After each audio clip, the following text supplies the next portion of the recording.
Welcome back to another star-studded edition at the Big Mouth Media Podcast with yours truly, King Jacob, where we bring you the best news, media, and entertainment across the globe. Now, today, man, I have a real talented fella, real, soulful and a vocal coach, a singer, a songwriter, and most importantly, man, he a father and he's a man of God as well. So, so that's importantly and foremost. So, without further ado, I'm gonna let New York's very own introduce himself and tell you a little bit about him, so the audience, you guys can get familiar with him at home. As I like to say, we gonna do it for the home front. So, with none other, I'll let my special guest introduce himself.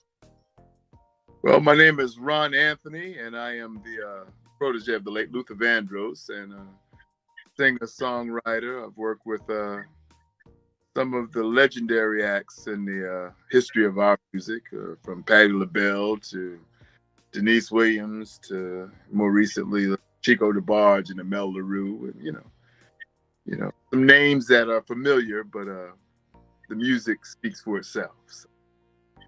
Blessed to be here. Right. Okay, so that's what I'm talking about right there.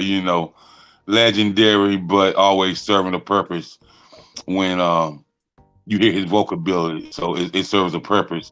He's been blessed with a gift, that many share with him, but also been blessed with the gift that inspire and encourage and uplift others to go on and do what he's been able to do for the remainder of his life. So with that being said, man, we're gonna talk about just who is Ron Anthony. Who is Ron Anthony, man? Like, the really give him bits and pieces about who Ron Anthony is and what is the legacy of Ron Anthony. Wow. Ron Anthony is a servant of God, first and foremost, a vessel. A lot of times people talk about the accolades of what they've been able to accomplish. And, I have a resume. That's wonderful. But Ron Anthony's a dad.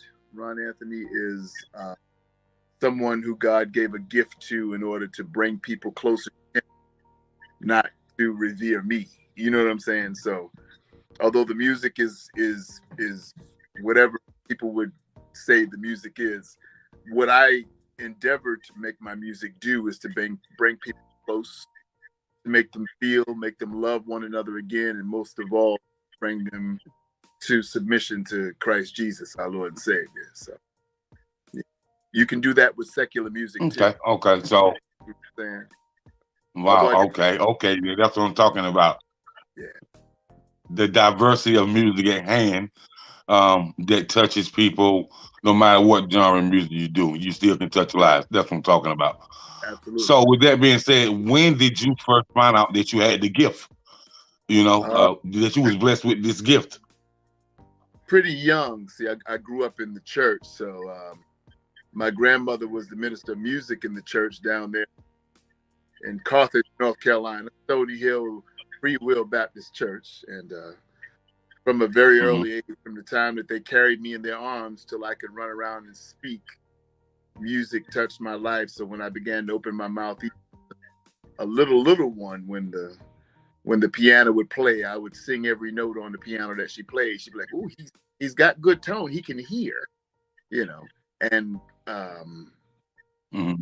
when the vocalists, every Sunday, Miss Martha them was gonna sing lead or whatever, I'd be in the, on the side singing with her until they realized, wait a minute, he sounds better than Miss Martha. Maybe we need to let him sing one. So probably about 4 or 5 years old is when I really began to be noticed as someone that had the ability to, share a vocal gift. Yeah.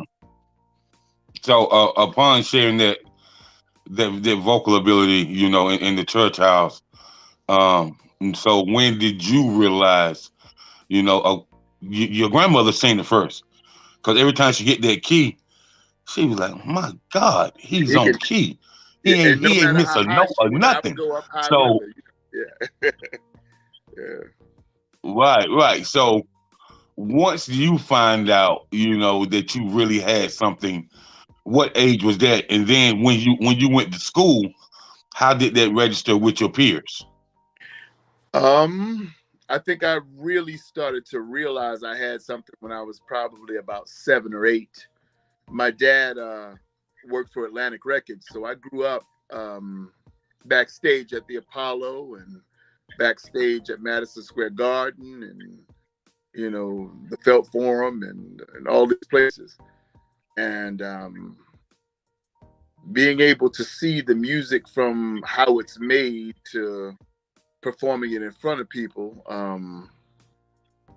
it just gave me a knowledge of performing that really changed my life. I think I grew up in Brownsville, Brooklyn, New York. I talk about North Carolina because that's where my parents were from. They moved to New York, and I spent my summers and Christmases down there. So, in the summertime, when your mom and daddy want to get rid of you, they send you down to grandma's, So, That's right. That's right. That's right. And I thank God for that because, That's right. you didn't want to be running around in Brownsville, Brooklyn, during the summertime when you ain't have nothing to do but get in trouble. So they'd send you on home, and you Right. learn some values. But to answer the Right. question, Right. I yeah. definitely know about Brownsville. Oh Yeah, yeah, Brownsville is probably one of the roughest places in the inner city of New York. oh yeah, It's pretty. When MOP tell you how they get down, you better believe them for oh sure. yeah. Well, look at Mike For Tyson. sure. Mike Tyson grew up right around the corner from us. We used to call him Dirty Mike, But the roughest, toughest Oh, community create that kind of steel. That's why they called him Iron Mike Tyson. You had to be made of something to be able to grow up right. in that neighborhood in the 70s, bro. Yeah, Right. it wasn't nothing to play with. Different from today, though. See, they say that the streets are rough today. The streets aren't really rough today. It's just the kids with the guns that shoot you for no reason. That's not really rough. You know what I mean? That's just ruthless. I think the streets are more ruthless today. But see, in those days, it was about Right. survival. Because in the 70s, you're talking about right out of the civil rights movement, people didn't have very much. So, people were Right. striving to survive because they were hungry. These kids aren't hungry. They just trying to be what they Hmm. see on the radio, the rappers, and they watching these videos and watching all these shows like Right. Empire and glorifying gangsters, and they want to be a gangster. You know what I'm saying? They're not really suffering. They're not really Right. fighting for anything political. When we were coming up, man, we came right out of the civil rights struggle. But we were united. It was Right. about black power and black beauty and black is beautiful, the afros Right.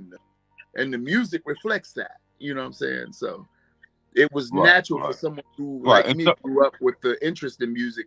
That was the most beautiful time for me musically mhm. because the songs and the lyrics and what they were talking about was about changing our situation as black people in this country. That's not the case these days. These cats is not glorifying anything but being a pimp, having hoes, you know what I'm saying? Driving the car that they can't even pronounce, you know what I'm saying? So it's a little different now. Right. I can, yeah, I can dig that. And upon you reaching high school, and in high school we have what we call drama class. We have the high school musicals. We have different plays and different extracurricular activity that's for the talented students to get in, whether you're an actor, whether you're a singer, drummer, or whether you beat the Congo or whatever you Yeah. may do. So upon people noticing that you was a talented individual, I'm sure your peers noted in middle school, but upon you reaching high school and these high school teachers recognizing like this boy is bad, man. Like where did he come from? So how was those high school musicals for you and the talent shows upon the different neighborhoods and the different schools you may have gone to? So how was that level of success for you as you begin to come into your own with your voice and Right. the vocals change from middle school to high school? Right. Funny enough, I went to Erasmus Hall Performing Arts High, and I was so shy that I was a drummer. You know what I'm saying? I didn't really I sang. Mm-hmm. People knew I sang. I kind of hid my gift a little bit, but I was an athlete. I was on 3 teams in high school, and I was a drummer. And it wasn't until maybe my senior year in high school, one of my dearest friends, Ricky McDonald, a good friend of ours, went to a show or got accepted into the lead role of a show called Mama, I Want to Sing, a gospel musical.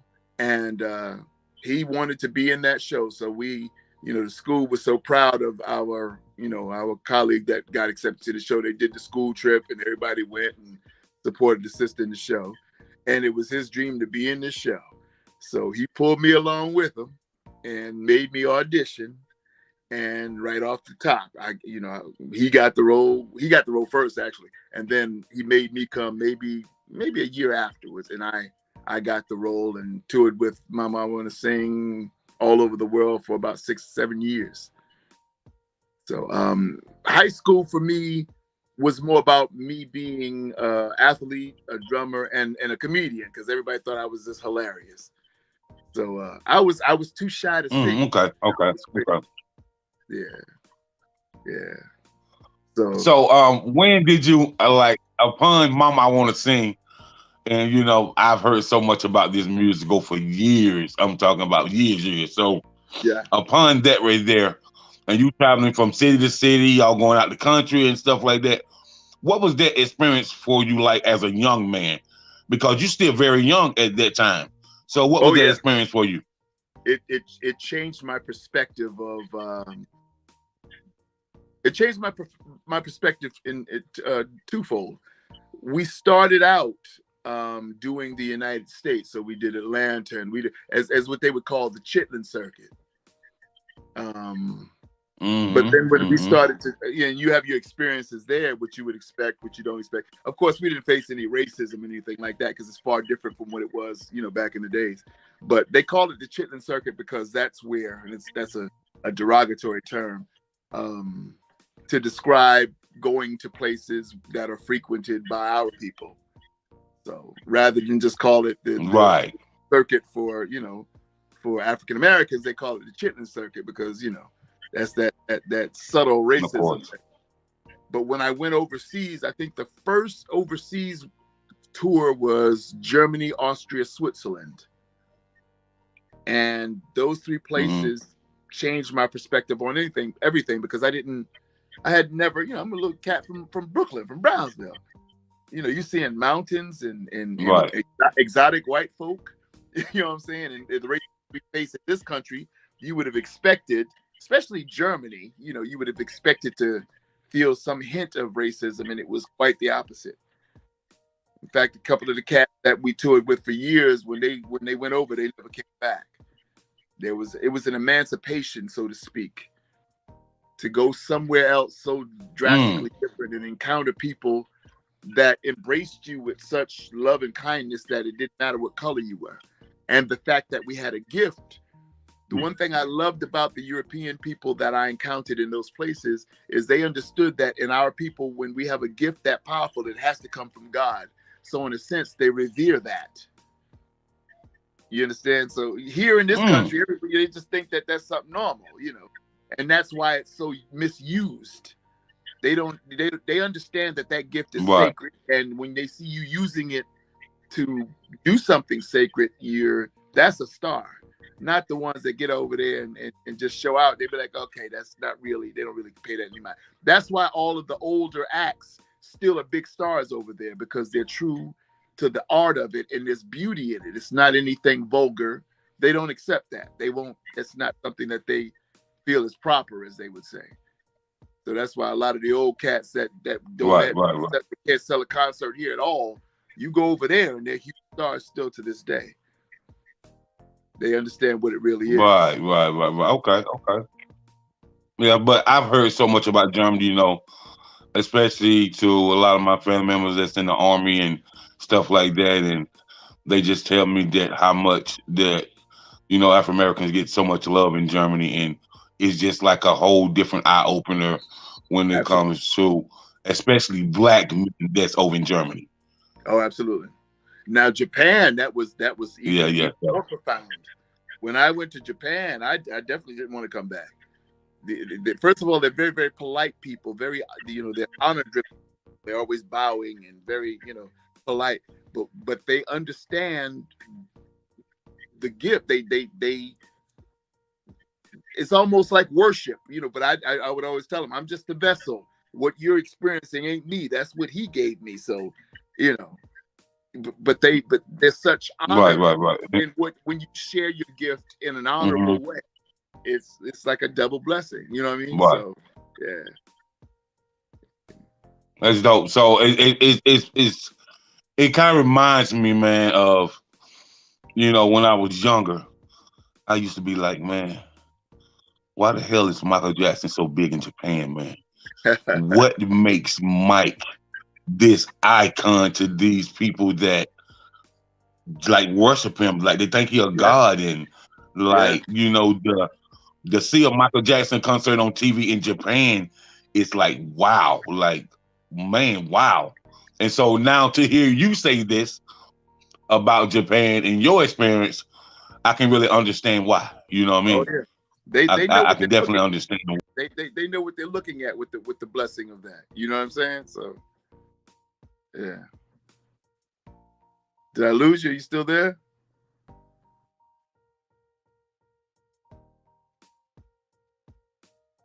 Uh-oh. I don't know if there's technical difficulties right here. I only see my face on here. There we go. You coming back? Oh yeah, I'm here. Yeah. Okay. Yeah. So upon that, you know, seeing Michael Jackson, then hearing you say it, like I was saying before, Mm. it's just amazing, man. And for me to have a witness the voice of Ron Anthony, man, listen, it's serious. So we're gonna get into that a little later on. So upon high school, did you transition to college? Yes, I went to a performing arts academy for uh, Okay. for acting, singing, dance, and technical. So I'm knowledgeable in what's set design and lighting and sound, uh, Mm. recording engineering. A lot of the stuff like the music that you've heard, I engineered all those sessions and arranged my Okay. backgrounds Right. and Right. I Right. only learned that because I remember when I was at the mercy of the engineer, and Hmm. when the engineer decided it was done with the song, and I didn't think it was quite finished. I didn't have the opportunity or the power or the knowledge to finish it. So I said, I'm never gonna put myself in that position again. So I learned so that when he says I'm done, I'd be like, well, good, I'm not. I'm gonna do it the way I want to do it. Now I can polish it and put a little RA on it for real, So Okay. Okay. yeah, Okay. That's what's up. So yeah. upon college, transitioning to the whole music world, entertainment world, meeting this person and that person. So upon that, when was it that you say, I'm Ron Anthony, I need an agent or a manager, you know, I need to go some places. And so upon doing some open mics and things of that nature, and you just going to maybe a showcase or something like that, what was the very first showcase as a grown adult that you entered that you just wowed everybody? Wow, probably a place called Sweetwater's that used to be in Manhattan. Hmm. Um, I've done so many of them. That was probably one of the first ones. I'm thinking back in those days, Sweetwater's, a place called Wilson's back in the days, Hmm. with a band called the Stingers. We used to be there every Friday night, and man, Wilson's, if you didn't make your reservation 2 weeks in advance, you wasn't getting in. So all of the Knicks, all the New York ball players, all the teams and stuff, all the famous who's who in New York was at Wilson's on a Friday night. And man, he would, I couldn't wait. Monday, Tuesday, Wednesday, and Thursday didn't mean nothing to me. It wasn't until Friday when I got to get on the stage. Friday and Sunday, because I got to worship on Sunday. Those were my 2 days. But man, so many people came through there. You liable to see Madonna and Prince sitting out at me. Oh, wow. Yeah, it would just be, later on it became another place called the Sugar Bar, Ashford and Simpson's place, which I frequent all the time, still to this day actually, was another hot spot that if Valerie and Nick were good friends of mine because of my affiliation with a lady named Paulette McWilliams and Luther Vandross, of course. So I got to open up there a few times and sold it out every time.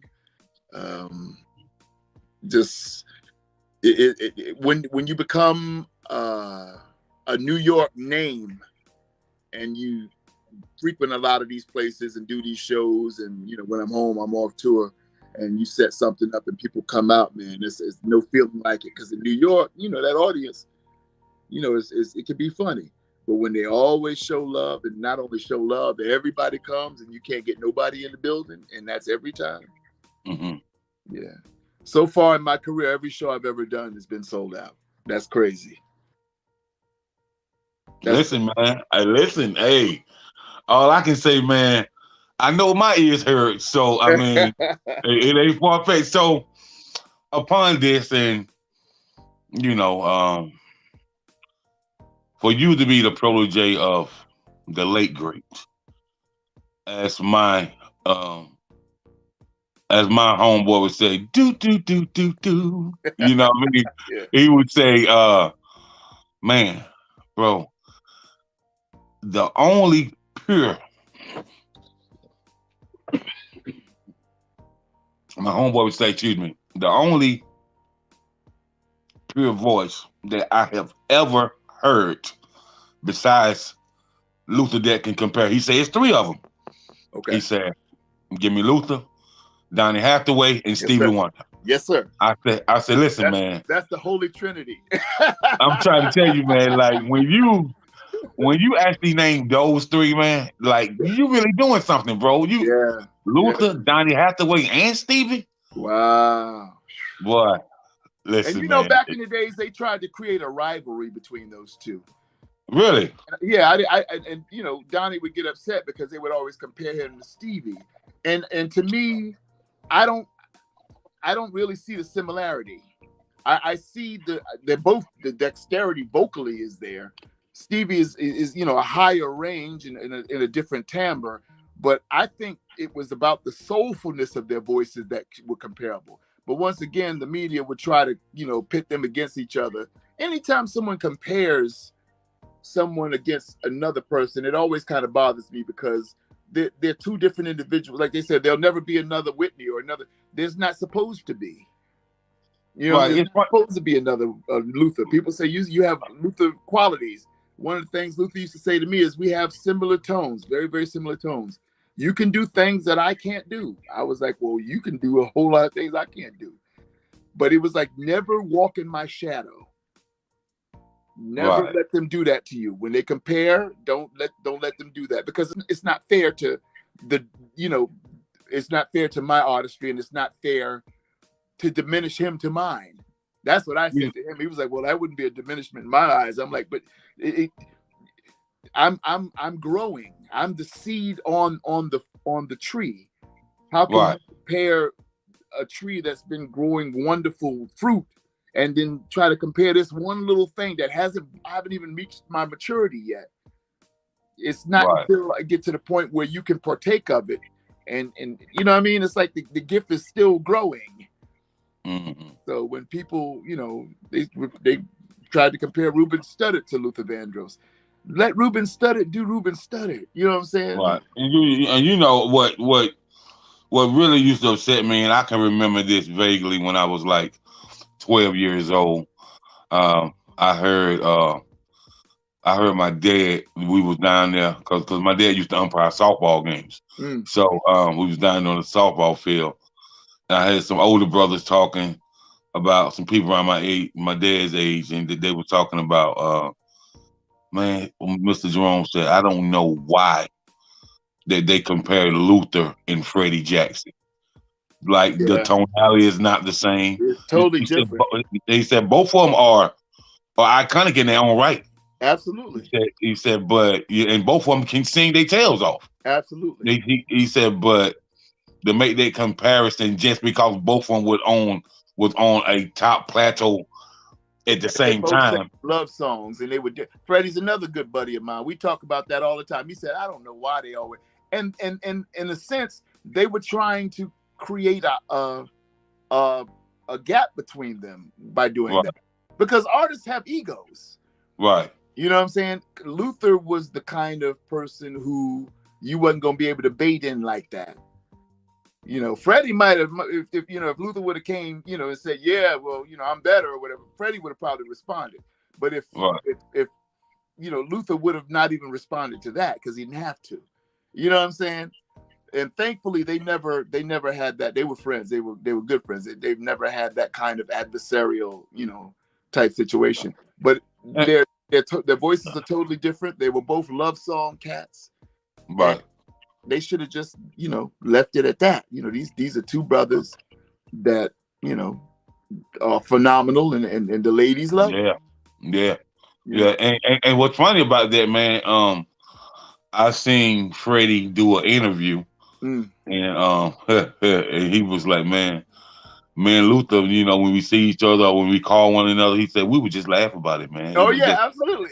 It was just hilarious to us, man. Yeah, It's like kind of like when you know Luther was saying one time, you know, it's kind of like when people try to grow the wedge with the Temptations and the and Four the four Tops. tops, right, right. Yeah, and so the leader of the Four Tops and Eddie Levi Kendrick used to Stubbs, laugh about it. You know what I right? mean? Yeah, yeah, yeah. They just used to laugh about it, man. You Right. know, and they was like, well, why do people know more Temptation songs than Four Tops? I say you got to rephrase of what people you talking about, because some people know all of their songs, both groups. Exactly.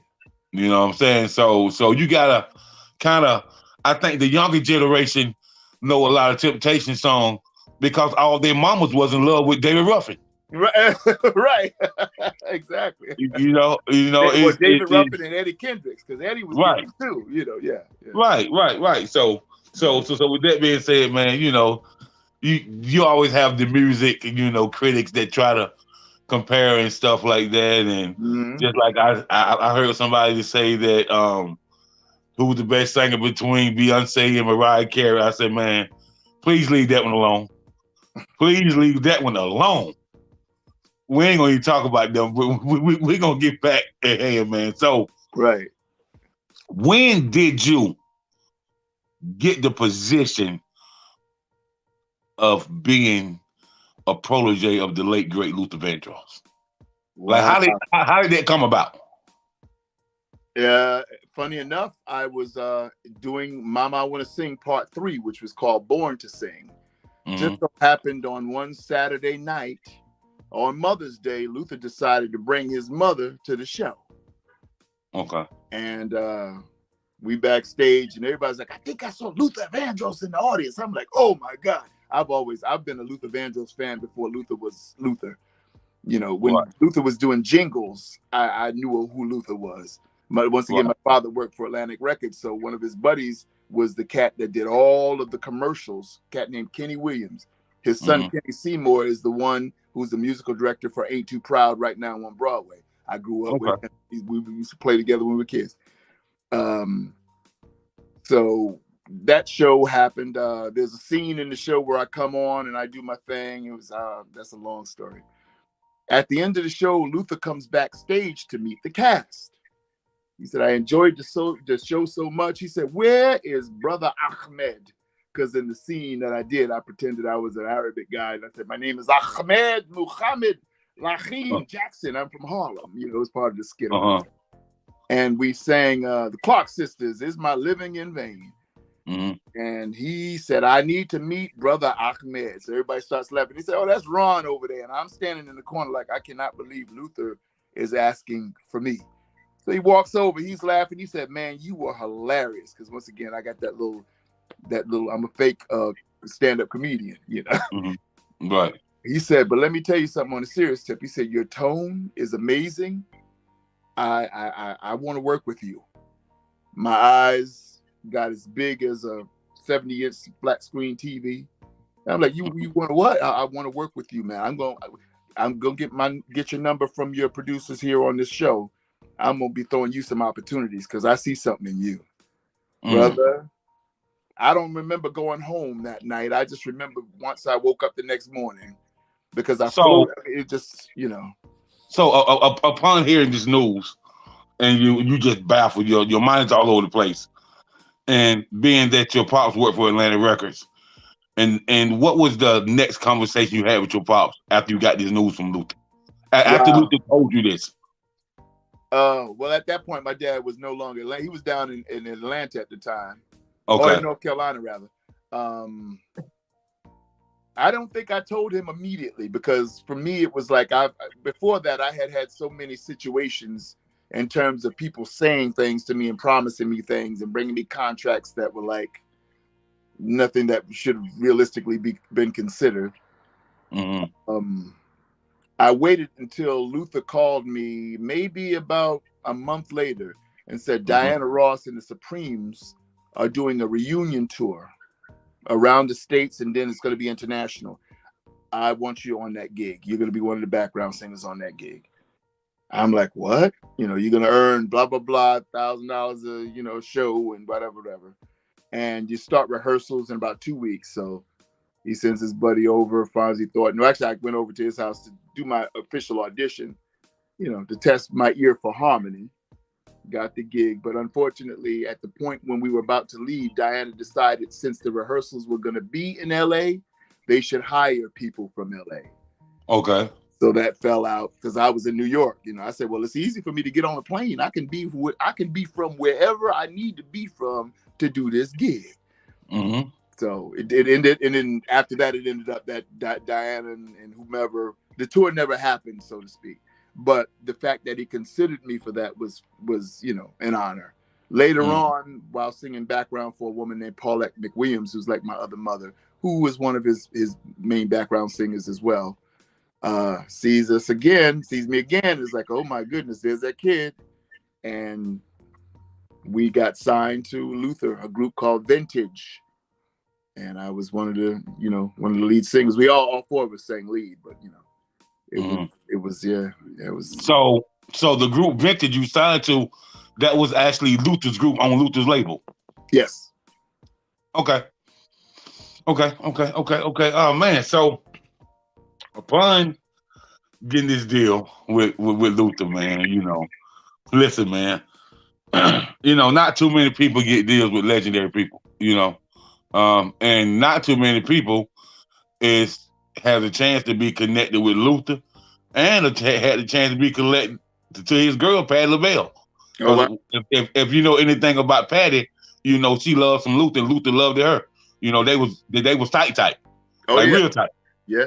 like real tight. So upon working with Luther, man, like what was the very, very first big tour y'all did? Was it like 30 cities, 40 cities, 50 cities? Like, well, when we Luther, see, the thing was with Luther, he didn't have us as touring like that.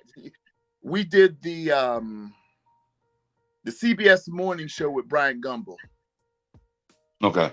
And killed that. Luther's intention for us wasn't for us to be rolling around on the road with us. He was going to debut us as a group that was going to be the most phenomenal male vocal group, because all four of the guys were such strong vocalists. Myself, a brother named Ricky McDonald, the same one I went to high school with, Jamily Gray, and a brother named Derek Watkins. We sang background for Paulette McWilliams. That's how Luther, really caught sight of us at a place called Joe's Pub. And we got a chance to be around cats like Ivan Hampton, one of my big brothers, Nat Adderley Jr., who today is still one of my dearest friends. I call him and pester him all the time. Nat is the one that produced, all of the big hits on Luther. His intention for us was to get in there with material that was so strong that it was going to fortify what R&B is and should be. And, his early demise, unfortunately, cut that plan short. It was something that changed all of our lives. But all of the cats are still around, and I'm still working with Nat. I got some amazing stuff that we done that we're gonna finish up, and we're looking for maybe some kind of summer release or something like that. With the COVID, it's hard to get together and really finish up some things. But with you, my brother, you definitely need you up there in New York, and there's some wonderful sync representatives in New York. Oh, you yeah. know what I mean? Yeah, it's some wonderful ones, man, when it comes to the film and the media and stuff like that, man. And I have so much material for some films. Let me tell you a quick story. I did the original back in the days when American Gangster was being conceived and they started shooting. I was good friends with Frank Lucas and Frank Lucas Jr., but more so Frank Lucas Sr., because Junior and Senior would have their thing sometime. It was funny to watch. You know how dads and sons can be sometimes. Right. But I put together an amazing soundtrack that was more period based, because of course Frank Lucas was in the period of the 70s. So we presented some things. It looked like it was going to go, but then they ended up giving it to Jay-Z because, it's Jay-Z, baby. You know what I'm saying? Yeah. So, he is who he is. Yeah. But I still have so much material that we're looking at dropping in some films. So if anybody needs something fantastic, let me know. I got some things. I'm looking at one of my buddies, a cat named Anthony Malachi. He's an independent filmmaker. Has a piece that's coming up, and I've got some stuff on that. So, a piece called "Love Is Complicated." So, okay, drops. Everybody look for that. It's gonna be a great movie. Yeah. Great. Okay. So, upon you worked with Luther for a while, and then we had the tragic news. So, man, what else has been? So before I get into that, let me tell the audience about this, man. This was 2000 and was that 2018? 17, 18, yeah. Mm-hmm. 2018 in Maysville, South Carolina. So I get a call, maybe about 3 months before the Bethune-Cookman Festival. They said, "Well, Jacob,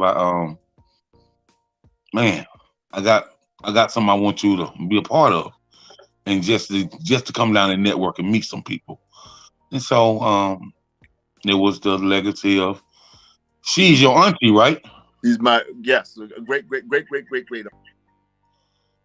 Dr. Mary, Mary Yeah. So, and that's my name is Ron Anthony, but it's Ronnie Anthony McLeod Jr. So I'm a McLeod. Okay. So, with that being said, I get down there. We get down there on a Friday, and all of this meeting, all of us met at the Golden Corral. So, they sit me at this table, and on one side of me is Candy Staten, and the other side of me is Bone Crusher Smith. Bone Crusher Smith, right? And so somebody says to me, "We got a special surprise for you this weekend." I said, "Well, what other more surprises can I get?"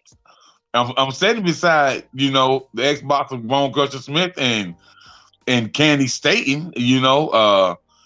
I used to hear my granny play her record, so you know what I mean. So, and then they's like, "Oh man, listen, man, we got a fella that in the world with Luther Vandross, and this legacy that we celebrating is his great aunties." Yeah, and you say so. Time going on, dappy up, I meet you, and you know what I'm saying, and I'm out there, beating that, and the sun beating my forehead and beating my neck. And I see you get on stage, and I said, man, wow. I was like, and I was like, they was like, no, Jacob, he ain't from NYC. He just live up there. They was like, that's a Carolina boy, man. Like for real, for real. You know, his folks just migrated up there. Right. But he definitely Carolina bred. Yeah. Right. You know, so and then we get invited that night to the VFW, and Oh man. they said, Jacob, well, you know, Farida and Ron gonna sing, and we gonna just sit here and watch, and I said, oh my, I said, listen, man. I said, if he, and then when you got on that stage and did Stevie Wonder, bro, I said, you know, he just gave them a little taste Yeah. at the festival.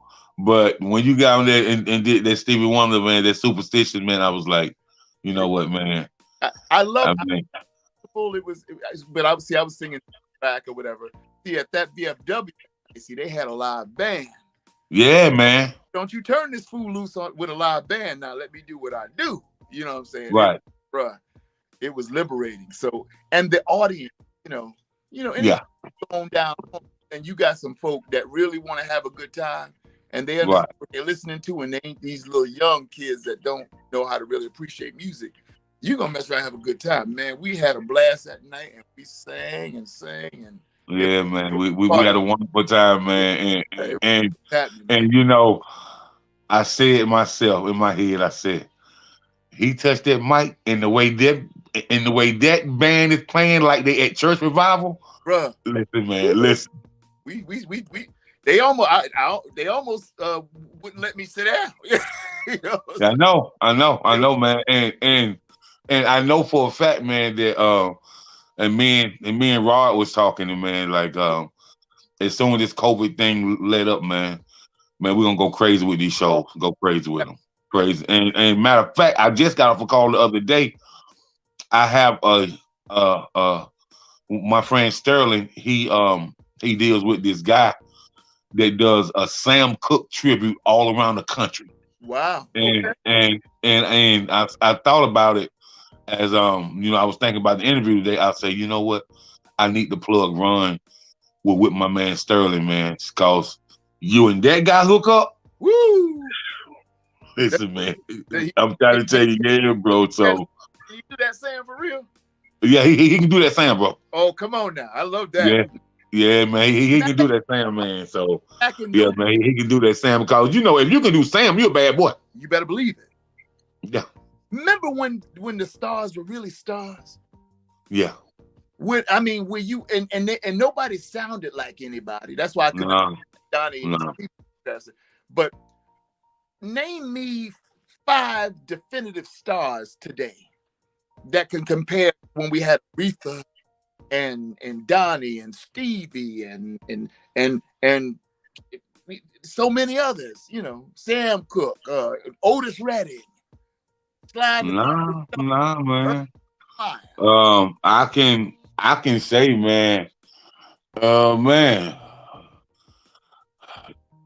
cause you had, you know, you had Anita, but like when it was out there like that, you kind of had like, I think Gerald Levert didn't sound like nobody but his daddy, but that's his daddy. You know what I'm saying? And that was and I think that, man, that it's just a few cats, man, that like, you know, you had Prince and Mike out there together. Yeah. Mike could never sound like Prince, and Prince could never sound like Mike. But they stayed in their own lane, and it was yeah. You know. Yeah, man, you're right, man. I'm talking about today. Who is the big star today? Who's that voice that you'd be like, oh, did you hear? Like, no disrespect at all. They're making a big deal out of Adele, and I think Adele is very talented. I remember Shaka Khan. See, listen, man. Adele is very talented, man, but Bro, she ain't no more talented than Jennifer Hudson. Ain't even close. But they don't make a big deal out of our stars. Right. Because they don't want our stars to do what they do anymore. I wonder why. When it makes them so much money. You dig where I'm coming from? Yeah. They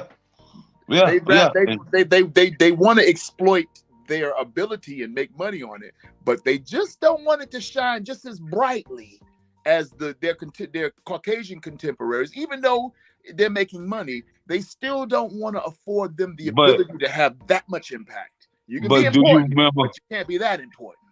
But do you remember when it was no Caucasian contemporaries? When they had to make them so they can groom them for 5 years to get trained by the best black vocal coaches on the globe. Oh, And sure. now this is why you have contemporary stars. Hey, I mean, if you want to be honest with it, Jason Timberlake spill out the Justin Timberlake spill out all the beans. He Right. said he said my group in sync, 98 degrees, and the Backstreet Boys, all us had some of the best black vocal coaches that money could buy. Absolutely. You know what I mean? And he said it's no secret, man. He said, it's no secret, man. Like if you can't hear it, something is wrong. Like you can hear the vocal coaching, man. Oh, of course. It's all Because in the arrangement, yeah, you can hear the vocal coaching and you know, and the way Justin Timberlake was able to control his breath and breathe while he's singing, that's pure D vocal coaching. Mm-hmm. Well, Because nowadays they don't even do that anymore. Now they got Melodyne, so no matter what note you sing, they're just going to digitally tune it. So, right, they've made it so blatant that now you don't even listen for the vocals. You're listening for the like they call it the T-Pain effect. You're not hearing the vocal. You're hearing what the computer is singing. Right. So if you have a record that doesn't have that, it won't sell. Because they've indoctrinated people's ears into listening for the electronics, not the human voice anymore. We've already gone to the point where they don't use real musicians anymore because everything is synthesized or it's just a loop playing the same 16 bars over and over again. So they've been successful in getting a lot of musicians, black and white, not out of a job. You know what I'm saying? But I'm surprised that Diddy ain't try to sign you, because I know that Diddy have been at some of the events that you sung at too. I did my research. Huh? Who didn't try to sign me? Diddy. Oh, he did. I'm pretty sure. I was like, you know what? Page and look at my. I think it's my musical journey is what folded. I seen it.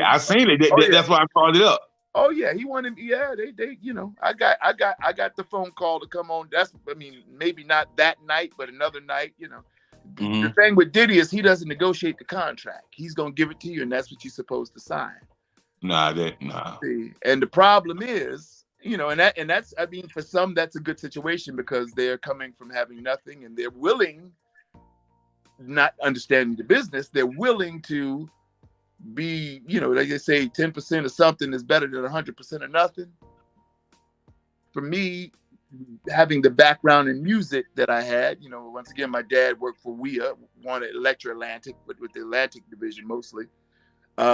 Kendall Mentor being my lawyer, who's represented everybody from Jay-Z to whomever, to Kurt Franklin to whomever.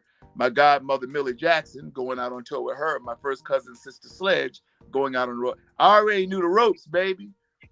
You know what I'm saying? So I was. Boy, listen, man. Listen, we're gonna pause. Yeah. You said my first cousin, Sister Sledge, boy, shut the front door. Oh yeah, that was we are family. I remember, man. I remember. I think who it was. I think it was Sister Sledge, Soul to Soul, Atlantic Star. Oh wow. And I think it was when Karen White dropped her very first single. That was a tour that they brought down south. Wow. I think I was about 13 years old. Right. But I had some older cousins going to that concert out there in Columbia, South Carolina. Right. Yeah, man. So when you they're not my first cousins, but they're my cousins. I say first cousins because that brings them closer to my heart. I never forget the first time I saw them when I was a little boy, and my dad was like, "We're gonna go see your cousins." And I knew of Sister Sledge. I knew the story, but your dad tells you things like, you say Santa Claus is real. You'd be like, "This okay, it ain't, but you did, but it's all right to say that because at least it gives you something to believe in." So we go, and Kathy Sledge, the lead singer, is waiting at the stage door, and we walk up, and she was like, "There's my babies." I'm about 7 years old, 6, 7 years old. And I'm looking at this woman that I saw on American Bandstand, and Soul Train, and all these shows, and she's standing right in front of me, and she's confirming that we're family. Don't you know? At the end of the show, at the finale of the show, she brought me up on stage at the Apollo, and I sang "We Are Family" with her. Oh wow! Me and my brother, man, I was hooked.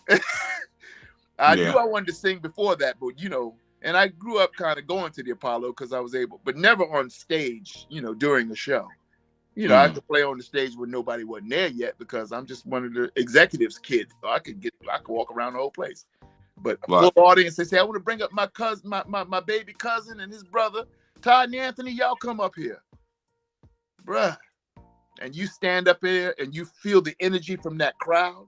That's a real thing. Like when people say there's an energy, when it's to the extreme where when they clap, like when they give applause, you can literally, if you can feel it.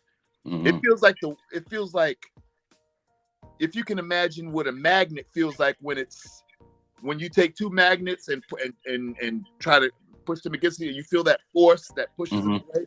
That's what it feels like. You feel it in your chest. That's why people get addicted to that. It's an amazing. Those people that fall out at Michael Jackson concerts aren't faking. There's an energy there. There's a spiritual thing that happens when you're that connected. All of those energies focused on one thing, and then, it'll change your life.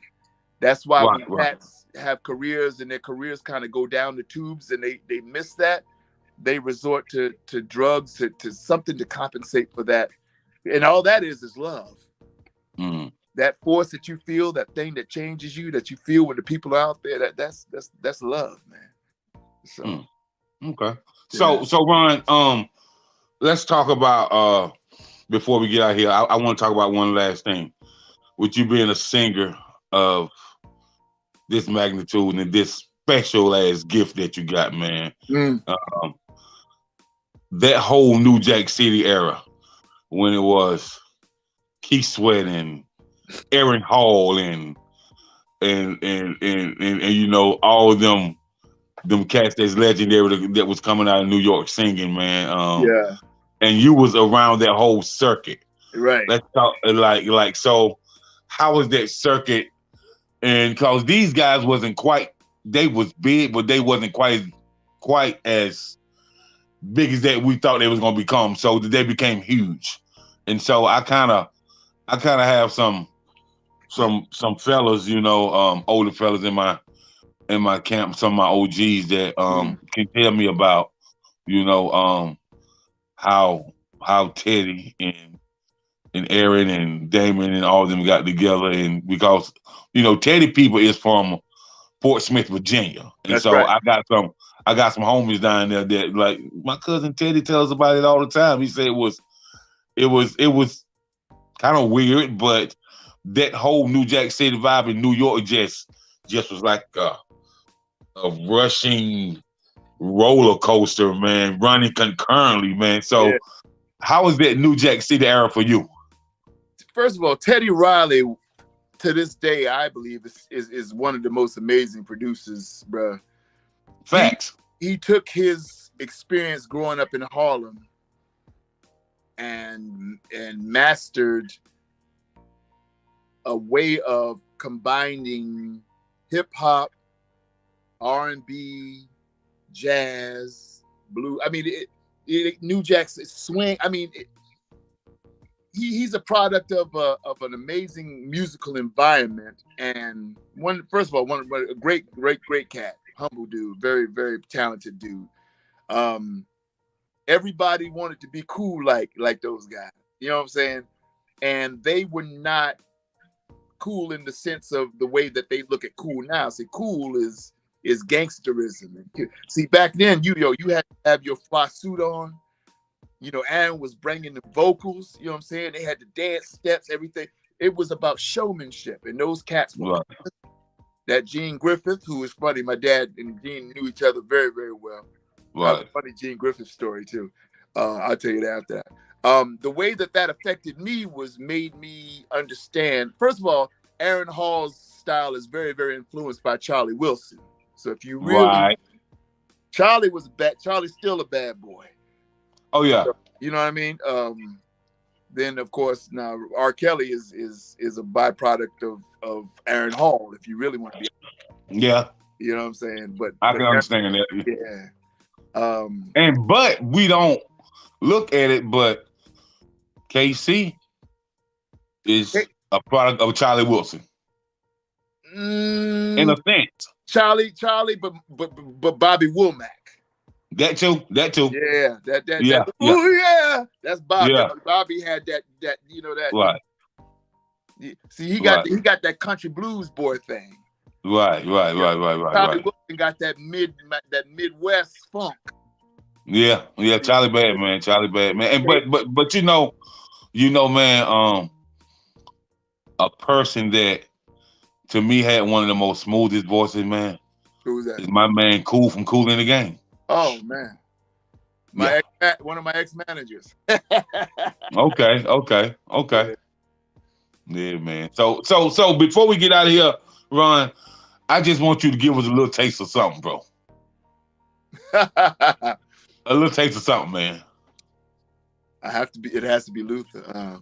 Go ahead, man. Go ahead. I need to have you next to me in more ways than one, and I refuse to leave till I see the morning sun creep through your window pane, 'cause love won't let me wait.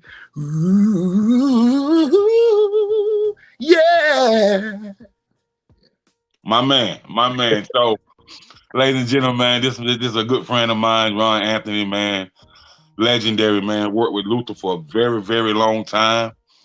Worked with Patty, worked with a whole lot of other more people that's been in the industry for years, man. Legendary people, man. So, Ron, what can we expect from you in 2022? And is there anything that you have out for, on Spotify, Apple Music, or anything like that right now?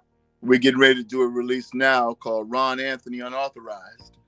And I'm going into the crate and pulling out some things that I'm revamping, and songs that I played for some of my buddies. They be like, man, it's been out. I'm like, no, it wasn't the right time yet. So some things that are socially conscious, some things that are, more spiritually based, and then some things that gonna make you dance, but it's gonna be, you're gonna be dancing for a purpose. Okay. So you heard it first. So is there a release date or not yet? Not yet. I'll keep you, but you're gonna be one of the first to hear about that. So, yeah. Okay, my brother. So, ladies and gentlemen, just Ron Anthony. You can hit him up on Facebook, Ron Anthony, or you can go to IG. It's RonAnthony.2019. And if you want to work with him, want to get with him, you can get a hold of me. I'll get a hold of him, and we'll make it happen. And we look forward to seeing him do some great things. And for all you film directors out there, he got some fire for you. So I will be definitely shooting you to some film directors and things of that nature, man. And we can just get it out there, man. We can get some snippets out there to them and see what they think, man. And if it's a go, they can just definitely go in and sign that non-disclosure agreement, and we can get the paperwork going for sure. No doubt, absolutely. All right, Ron. I thank you for coming on, man, and we'll definitely be in touch. Absolutely, brother. All right, peace.